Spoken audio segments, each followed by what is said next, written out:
Industrial Engineering with a minor in Management, whose running mate is Caroline McKinney.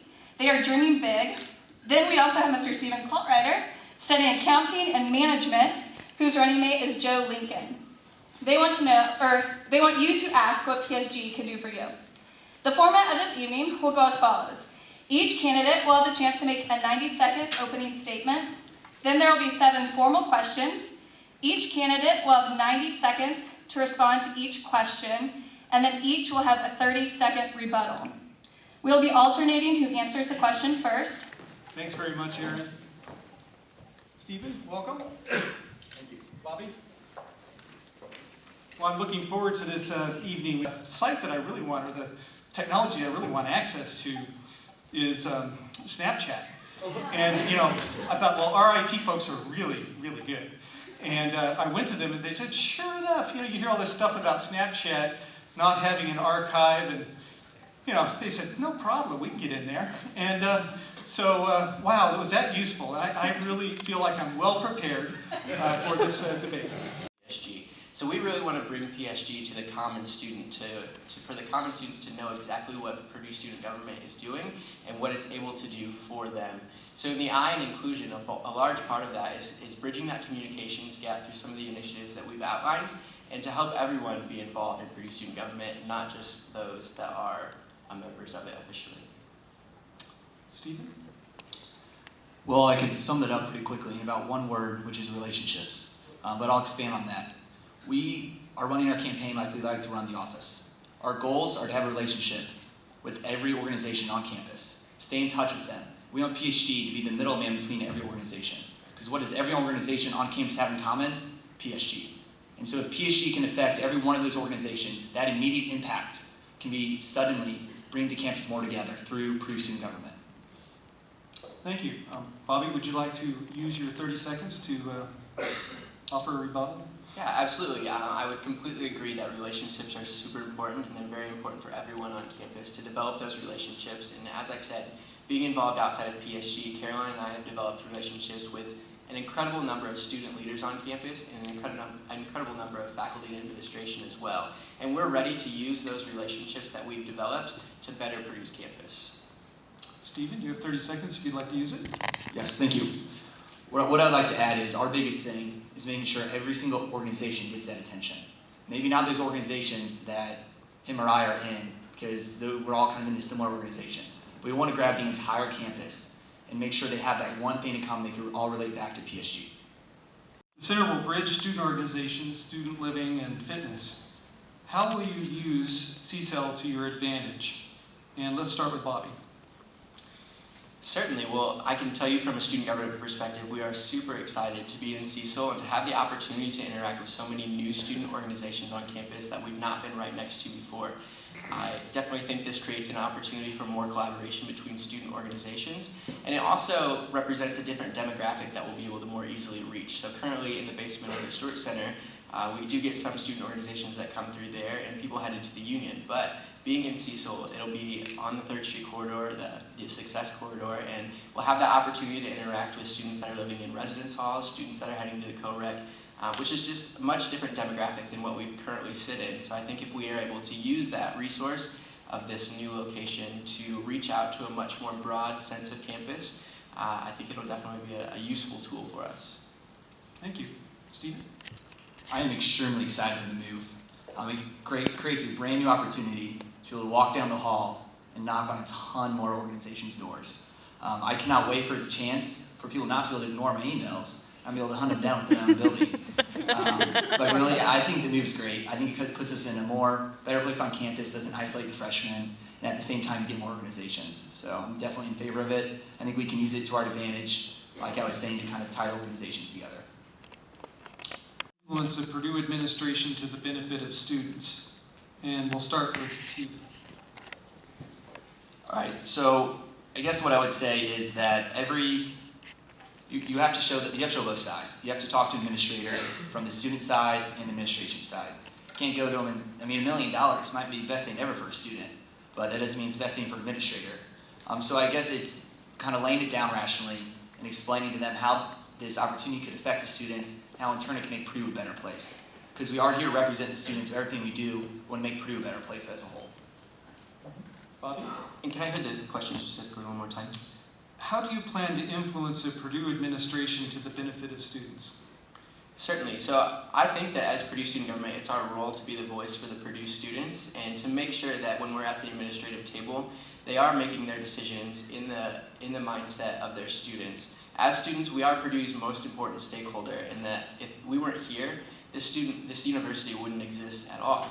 So I think that whenever they're making decisions, it should be a student-first perspective, and that's exactly what I hope to bring to the discussion table last night for the first time. And one of the things that I was really impressed with was kind of their emphasis on connecting student organizations across campus. With almost 1,000 student organizations on campus, it's an incredible demographic to be able to reach because there are so many involved students.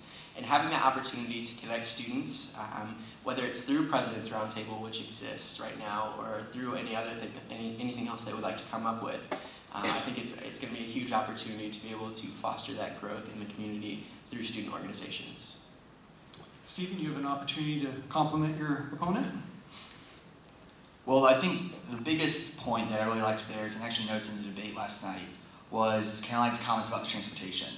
I actually had the privilege to visit Milwaukee last semester, and they have a system that their school runs where there's night rides, and it's just a phone call away.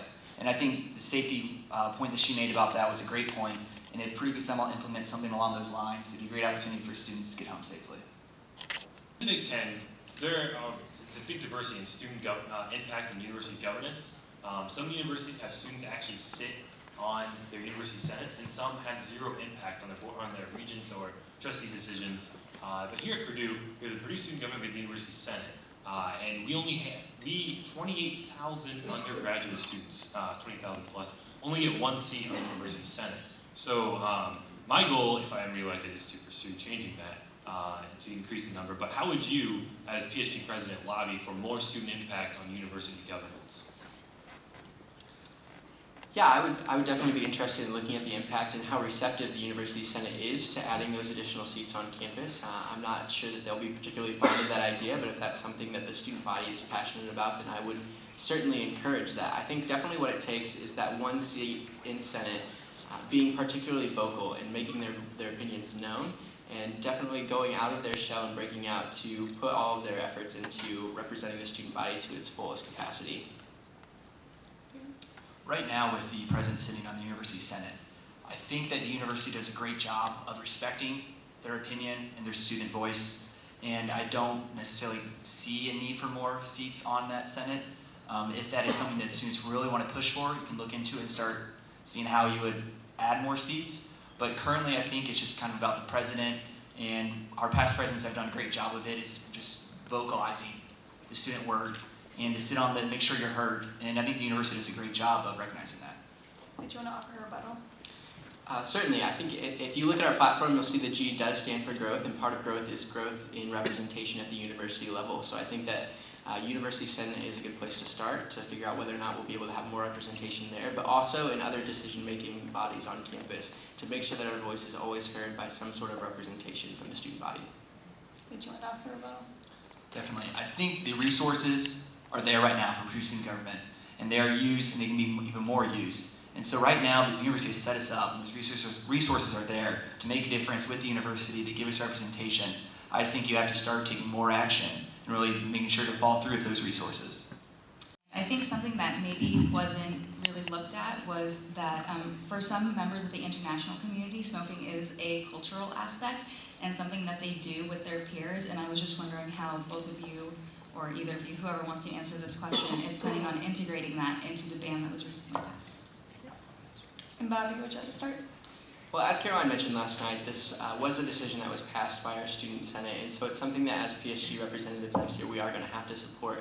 And moving forward, I think that we can definitely look into the ways to work on enforcing the smoking ban on campus, because that's something that is going to be the most challenging part. And currently it's under that friendly neighbor policy, where if you see someone smoking on campus, it's up to you to approach them and encourage them not to do that. But I think when considering the international student population on campus, it's also important to consider where those students are living. So the campus boundaries are sometimes very vague, and maybe if you just cross the street, you're technically off campus and you'll be able to smoke over there. So I think that when looking at the smoking ban in the on-campus terms, I think that we can definitely look at how we can make that a more broad and more easily accessible ban for students. Stephen? When that was passed, that kind of reflected a point on our platform. One of our biggest platforms is that surveys and reaching out to students is of utmost importance. I don't personally believe that would have passed if every student was reached out to and surveyed. I do think that it was passed and has to be respected, but moving forward, I think it's very important to make sure you do your utmost research, reaching out to everyone you can to figure out what their true opinion is. Because like you said, it is a culture thing, and I think it is asking a lot of people coming from thousands of miles away to suddenly change the way their culture goes. And so I think it is very important for us to start thinking about the entire population in Senate and to reach out to as many students as we can for an important decision as such. Would you like to offer a rebuttal?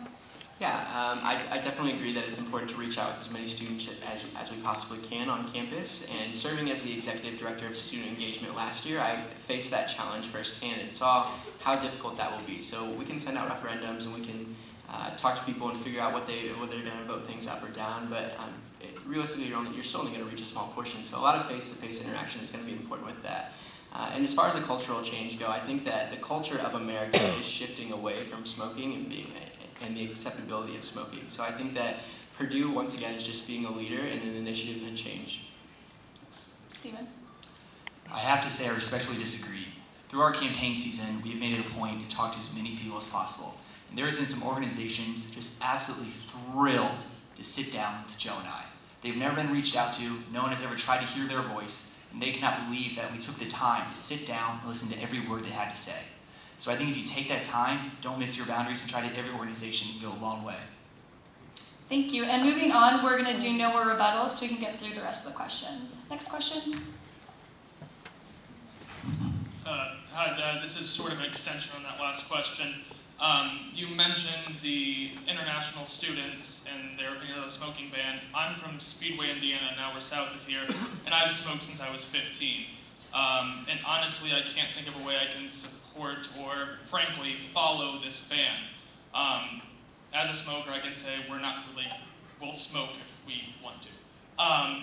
So I was wondering what your opinion on would be in including a particular interest group for smokers in the student government, because I've met a great many people in those smoking sections, and I believe they deserve representation. Thank you. Stephen? That is a great point. And I think that it starts with first reaching out to that sort of group of people.